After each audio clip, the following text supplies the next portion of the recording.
Bonjour, bonjour à tous et à toutes. Eh bien aujourd'hui nous allons parler un petit peu de l'illusion qui est créée par de l'information qui est donnée aux personnes qui n'ont pas les capacités d'entendre cette information, cette connaissance, et qui l'utilisent à leur profit à des fins, je vais dire, négatives.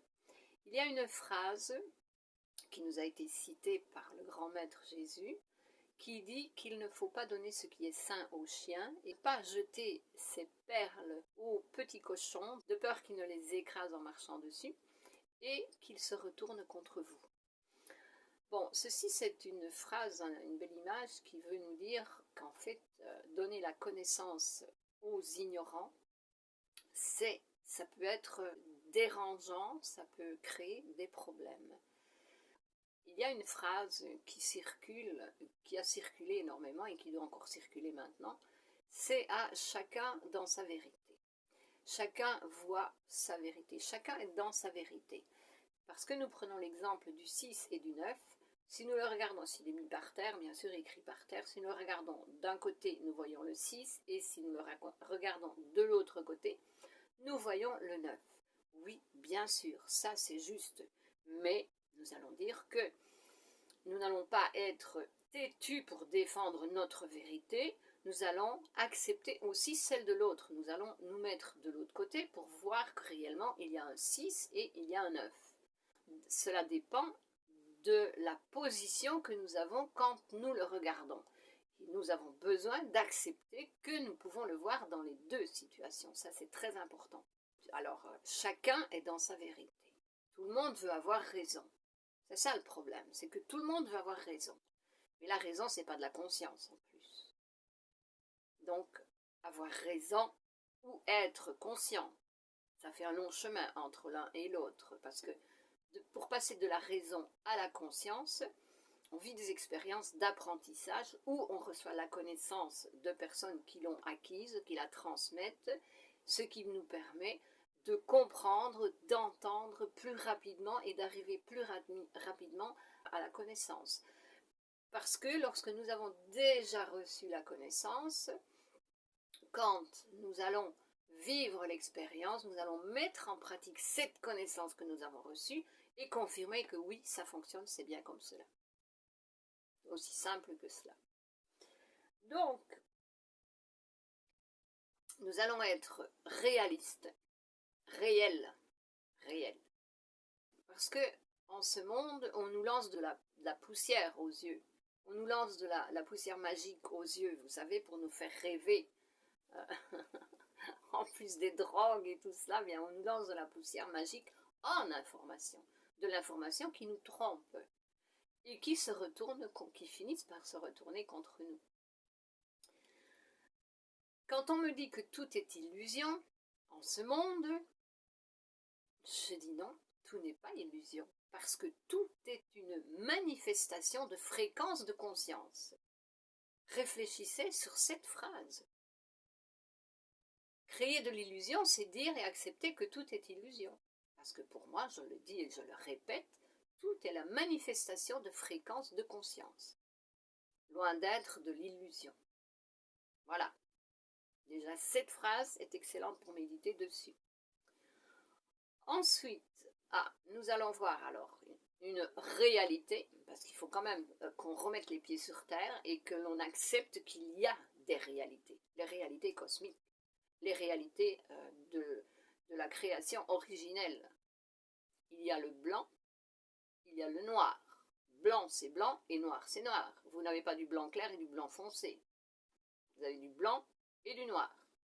Vous avez du blanc et du noir. Il n'y a pas du noir clair ni du noir foncé. Il y a du gris clair jusqu'au gris foncé, qui le gris foncé va redevenir noir si on met plus de noir que de blanc. Et vous avez le gris clair qui est très clair et qui va redevenir blanc si on y met plus de blanc que de noir. Ça, c'est une réalité. Alors, si on n'est pas capable d'accepter ça, eh ben, posez-vous quand même des questions là. Il y a des questions à se poser, sérieusement. Parce que c'est d'une simplicité extraordinaire. Maintenant que il y a des personnes qui adorent compliquer, comme ça ça bouscule les personnes, ça confond les personnes, elles ne savent plus à quoi s'en tenir. Parce qu'il y a des personnes qui n'ont pas justement, qui ne savent pas s'affirmer, affirmer leur vérité parce qu'elles ne l'ont pas encore découverte. Et elles se laissent influencer par d'autres, d'autres qui, par exemple, n'ont pas la connaissance et qui se défendent de quelle façon? En vous disant « Ah, ça c'est ta vérité, la mienne, c'est pas ça la mienne. » Mais qu'est-ce que c'est que cette phrase? Ça c'est toi qui le dis. C'est toi qui le dis. Ça c'est une façon, ça c'est une phrase de personnes qui vous manipulent. De personnes de manipulateurs qui n'ont pas la connaissance, qui ne savent pas expliquer leur vérité, et pour cette raison, elles vous coupent l'air sous le pied en vous disant « ça c'est toi qui le dis ». Ou bien « ça c'est ta vérité, c'est pas la mienne ». Ces personnes-là, elles ne vous diront pas « ça c'est ta vérité ». Alors que la mienne, c'est ça, et elles vont vous expliquer leur vérité, elles vont argumenter leur réalité. Oui, là d'accord, là on est dans le 6 et le 9. On arrive à se comprendre parce que on va faire le tour et on va regarder la vérité de l'autre pour arriver à une conclusion, qu'est-ce qui est en réalité la vérité absolue. Une vérité plus haute en conscience, pas l'absolu total, n'est-ce pas, puisqu'on apprend tout le temps, on grandit, on développe justement cette vérité. Là, je voulais arriver à ce point de faire très attention parce qu'il y a des personnes manipulatrices dans ce monde qui confondent encore l'ego et le cœur. Je dis toujours entre le cœur et l'ego, il n'y a que la distance d'un pouce, et le pouce, c'est de l'ego.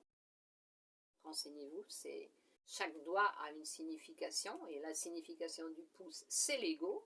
Donc, entre le cœur et l'ego, c'est très petit, c'est très facile de confondre et de tomber, parce qu'en plus l'ego est en bas, donc c'est plus facile de tomber, de descendre tout seul à l'ego que de monter jusqu'au cœur, justement pour être dans l'amour et de s'ouvrir aux réalités de l'amour, d'être dans l'acceptation, dans la transformation, d'accepter d'écouter l'autre et de reconnaître les faits et la réalité si réellement elle l'est, si on entend cette réalité. Oui, la reconnaissance, c'est aussi très important parce qu'aujourd'hui, encore une fois, on nous dit non, on n'a pas besoin de reconnaissance. On n'en a pas besoin, ça devrait être naturel. C'est normal qu'une personne reconnaisse qu'elle s'est trompée ou reconnaisse que l'autre a plus de connaissances qu'elle. Ah, mais aujourd'hui, non. On est tous égaux. Voilà, le problème c'est cela. On nous dit qu'on est tous égaux.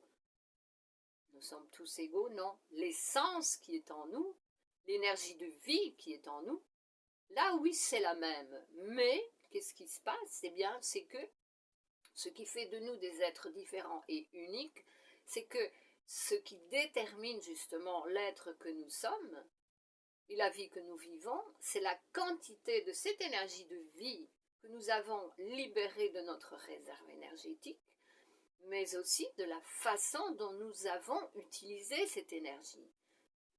En positivité, en négativité, avec l'ego ou avec l'amour, c'est ça qui fait de nous des êtres uniques et individuels, c'est rien d'autre.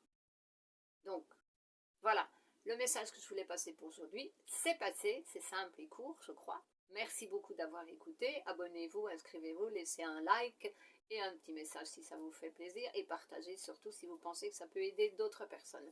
À une prochaine fois, je vous nous aime, à plus.